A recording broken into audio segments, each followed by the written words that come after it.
The only 8 exercises you need for a strong and aesthetic full body after 40. They work every single muscle. Before we get started, leave a comment below with your name and your biggest training challenge right now. We will do our best to read as many comments as possible. Exercise number 1, incline dumbbell curl. The incline dumbbell curl is considered by many coaches one of the most complete exercises for biceps brachii hypertrophy because it places the muscle in a position of maximum stretch before the movement even begins. Exercise physiology research shows that movements performed with the muscle in a lengthened position tend to produce greater hypertrophy over the long term, compared to exercises done with the muscle already shortened. It is basically the difference between stretching a rubber band before releasing it and pushing it when it is already loose.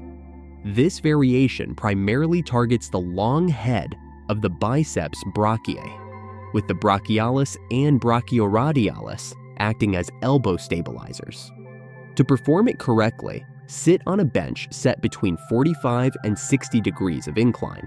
Let your arms hang fully behind the line of your torso, and curl the dumbbells up without swinging your shoulders forward. The elbow is the axis of the movement. The rest of the body stays still. The extra tip is to keep your elbow behind the line of your torso throughout the entire movement. The moment it moves forward, you lose the stretch that makes this exercise so effective. The most common mistake is using shoulder momentum to complete the rep, which takes tension off the biceps and also overloads the joint. Another frequent mistake is shortening the range of motion out of fear of the deep stretch, which cancels out a large part of the benefit. For those who have been training for a few years, I recommend 3 to 4 sets of 10 to 12 repetitions, controlling the eccentric phase, meaning the lowering of the dumbbell, for at least 2 seconds. If you have a history of biceps tendonitis or persistent pain in the front of the shoulder, the full range of motion may feel uncomfortable at first. Reduce the bench incline angle or the range of motion until the joint is better prepared. Exercise number 2, cable overhead triceps extension. A mistake I see many people make is thinking that any triceps extension is the same. The cable overhead triceps extension has one important distinction. It maintains constant tension on the muscle from start to finish, unlike variations with dumbbells or a free bar, where tension drops near the top. This exercise works the triceps brachii as a whole, with emphasis on the long head, since the shoulder remains flexed throughout the movement, a position that lengthens that specific head of the muscle. To perform it, stand with your back to the cable machine set at the high pulley. Grip the rope or straight bar behind your head. Keep your elbows pointing up and forward, fixed in place, and extend your arms to full extension without letting your elbows flare out to the sides. The extra tip is to imagine your elbows are pinned in the air, as if they were resting on an invisible shelf. They should not move, only the forearm should. The most common mistake is letting the elbows drift forward along with the movement, turning the exercise into a sort of disguised pullover, which drastically reduces the work placed on the triceps. Another mistake is using excessive weight and compensating with the torso, creating a swinging motion that takes tension away from the target muscle. I recommend 3 to 4 sets of 10 to 15 repetitions, prioritizing the mind-muscle connection over load. If you feel elbow pain during full extension, especially on the outside of the joint, reduce the final range of motion and avoid locking out the elbow under heavy load, since this can irritate tendons that after 40 do not recover as quickly as they once did. Exercise number 3, lat pull down with a straight bar. The lat pull down is, for many people, their first real introduction to back training, and yet it is still performed incorrectly in most gyms. This movement primarily targets the latissimus dorsi, with contributions from the teres major, rhomboids, and rear deltoid, along with the biceps acting as a synergist in elbow flexion. To perform it correctly, sit with your thighs locked under the pad. Use a grip slightly wider than shoulder width, lean your torso slightly back, pull the bar toward your upper chest, and drive the movement with your elbows, not your hands. The extra tip is to think about driving your elbows toward your back pocket. That mental image helps recruit the lats instead of letting the biceps take over the movement. A common mistake is pulling the bar behind the neck, a position that unnecessarily overloads the shoulders and reduces the useful range of motion for the back. Another frequent mistake is using full body momentum, throwing the torso back to complete the rep, which turns a back exercise into a swinging exercise. I suggest 3 to 4 sets of 8 to 12 repetitions, focusing especially on controlling the eccentric phase when the bar travels back up. If you have limited shoulder mobility or a history of rotator cuff injury, prefer a neutral or supinated grip, which is generally more comfortable for the joint. Exercise number 4, flat dumbbell bench press. The flat dumbbell bench press remains one of the most effective exercises for chest hypertrophy, and the reason is simple. Dumbbells allow a greater range of motion than a barbell, since the arms can travel lower and come closer together at the top, increasing muscle recruitment. Electromyography studies show that dumbbell variations tend to produce similar or even greater activation than barbell variations in the sternal portion of the pectoralis major, the primary muscle responsible for horizontal arm adduction. The pectoralis major also contributes to internal rotation and shoulder flexion, functions that are rarely mentioned. To perform it correctly, lie on the bench, retract your scapulae against the bench before starting the movement. This protects the shoulders and creates a stable base. Lower the dumbbells in a controlled manner until you feel a slight stretch in the chest, and press back up without fully locking out the elbows at the top.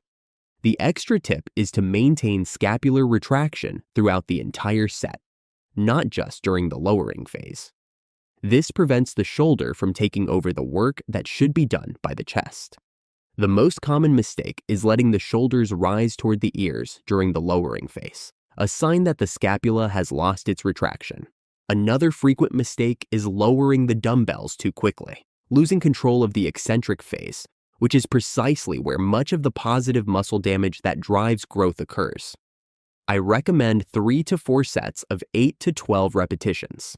If you feel pain in the front of the shoulder during the lowering phase, reduce the final range of motion and avoid letting the dumbbells travel too far below the chest line, since that position can overload the shoulder joint capsule. Exercise number 5, dumbbell overhead press.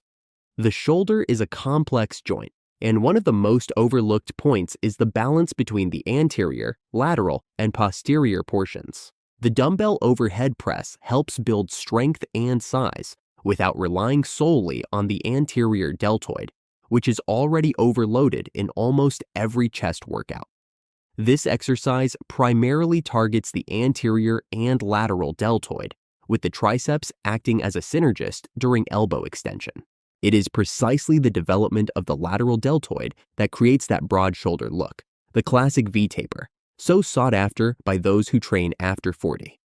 To perform it, sit or stand with your core braced. Position the dumbbells at shoulder height, with your elbows slightly in front of your torso. Press upward to near full extension without abruptly locking out the elbows, and lower in a controlled manner back to the starting position. The extra tip is to avoid flaring your elbows too far out to the sides at the start of the movement.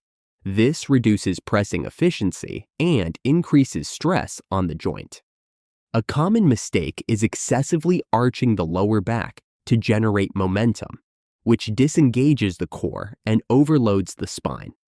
I suggest 3 to 4 sets of 8 to 12 repetitions.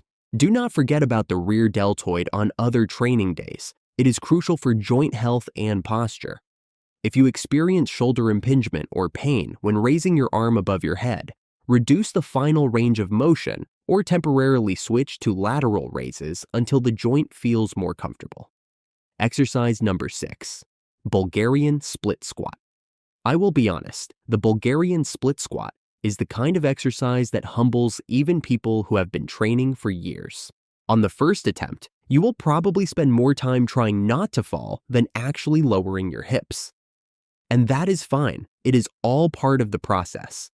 This unilateral movement intensely targets the quadriceps, the gluteus maximus, and, to a lesser degree, the hamstrings, while also demanding enormous work from the hip and ankle stabilizers to maintain balance. It is like trying to write your name in the air standing on one foot. Your proprioception has to be working constantly. To perform it, rest the top of your rear foot on a bench behind your body. Keep your torso slightly leaning forward, lower your hips until your front thigh is nearly parallel to the floor, and rise in a controlled manner, driving through the heel of your working leg. The extra tip is to place your front foot a little further forward than seems necessary. This keeps the knee aligned over the ankle on the way down and prevents it from traveling too far over your toes. The most common mistake is letting the front knee collapse inward during the descent, which overloads the joint. Another frequent mistake is placing too much weight on the rear foot, which changes the nature of the exercise and reduces the work on the primary leg. I recommend 3 sets of 8 to 10 repetitions per leg, increasing the range of motion as your balance improves. If you have chronic knee instability or balance-related dizziness, start without the rear bench. Simply elevate your foot at a lower height until you build confidence in the movement. Before we continue, do not forget to subscribe to the channel and hit the notification bell. Having constant access to science-based information is what will help you progress with long-term health in the world of exercise. Exercise number 7, hip thrust. Here's a fact that 99% of people do not know. The gluteus maximus is the largest muscle in the human body, and yet it is one of the most neglected muscles in men's training, with most attention focused almost entirely on the chest, arms, and back. The hip thrust is considered by many researchers to be the exercise with the greatest direct activation of the gluteus maximus, surpassing even the traditional squat in electromyography studies, precisely because the resistance is applied at the point of greatest hip extension. This exercise primarily targets the gluteus maximus, with the hamstrings acting as a synergist. To perform it, rest your upper back against a bench. Position the barbell or weight over your hips. Keep your feet flat on the floor at shoulder width, and drive your hips upward until your body forms a straight line from your shoulders to your knees, squeezing the glutes hard at the top of the movement. The extra tip is to pause for 1 second at the top, squeezing the glutes before lowering. This pause increases time under tension and improves the mind-muscle connection with the gluteus maximus. A common mistake is hyperextending the lower back at the top of the movement instead of finishing with the hips, which takes emphasis away from the glutes and overloads the spine. Another mistake is using an incomplete range of motion, not rising high enough, and missing precisely the phase of greatest muscle activation. I suggest 3 to 4 sets of 10 to 12 repetitions. The glutes also play a fundamental role in pelvic stabilization, which helps prevent lower back pain, a common issue for those who spend long hours sitting. If you are currently experiencing acute lower back pain, avoid heavy loads on this exercise until the pain has been assessed by a professional. Exercise number 8, Romanian deadlift. If there is one muscle group that most men over 40 treat as secondary, it is the hamstrings, and they are responsible for 2 essential functions: knee flexion and hip extension. Neglecting either one opens the door to imbalances and injuries. The Romanian deadlift is one of the most complete movements for this region, and also one that quickly reveals who has been skipping their stretching for the past few years. If on your first attempt your back rounds before you even reach halfway down, know that you are not alone. This exercise primarily targets the hamstrings and the gluteus maximus, with the spinal erectors acting as isometric stabilizers throughout the entire movement. To perform it, hold the barbell or dumbbells in front of your body. Keep your knees slightly bent and fixed in that position. Push your hips back as the weight travels down close to your legs until you feel a clear stretch in the hamstrings, and return to the starting position by squeezing the glutes. The extra tip is to keep your spine neutral, looking at a fixed point on the floor in front of you. This helps preserve the lumbar curve throughout the entire descent. The most common mistake is rounding the back in an attempt to reach a greater range of motion, which removes tension from the hamstrings and overloads the lower back. Another mistake is bending the knees too much, turning the Romanian deadlift into a disguised squat. I recommend 3 sets of 8 to 10 repetitions, prioritizing a comfortable range of motion over maximum range. If you have a history of herniated discs or chronic lower back pain, limit the range to where your spine can remain neutral. Now that you have the main 8, here are the 2 bonus exercises that complete the package. Bonus exercise number 1, lower ab raise. Many people confuse abdominal hypertrophy with definition, and they are completely different things. Strengthening the lower abs contributes to core volume and strength, but the famous six-pack only shows with a low body fat percentage, which depends primarily on nutrition. Even so, training this region has real value beyond aesthetics, since the core participates in spinal stabilization in virtually every movement of daily life, from a simple walking step to lifting any object off the floor. To perform the lower ab raise, lie on your back. Keep your lower back pressed against the floor. Raise your legs with your knees slightly bent until they form an angle close to 90 degrees with your hips, and lower them in a controlled manner without letting your lower back arch on the way down. The extra tip is to exhale at the moment your hips lift. This helps keep the core braced and reduces lower back compensation. The most common mistake is using leg momentum instead of contracting the abs, which transfers the load to the hip flexors and the lower back. Another mistake is lowering the legs all the way to the floor, losing the constant tension that makes the exercise effective. I suggest 3 sets of 12 to 15 repetitions. If you feel lower back pain during the movement, reduce the range of motion, avoiding lowering your legs past the point where your lower back begins to lose contact with the floor. Bonus exercise number 2, calf raise. The calf is called by physiologists the second heart of the body because it helps pump blood back toward the heart, working against gravity with every step you take. Strengthening it goes far beyond aesthetics. It also plays a direct role in balance, which helps prevent falls as the years go by.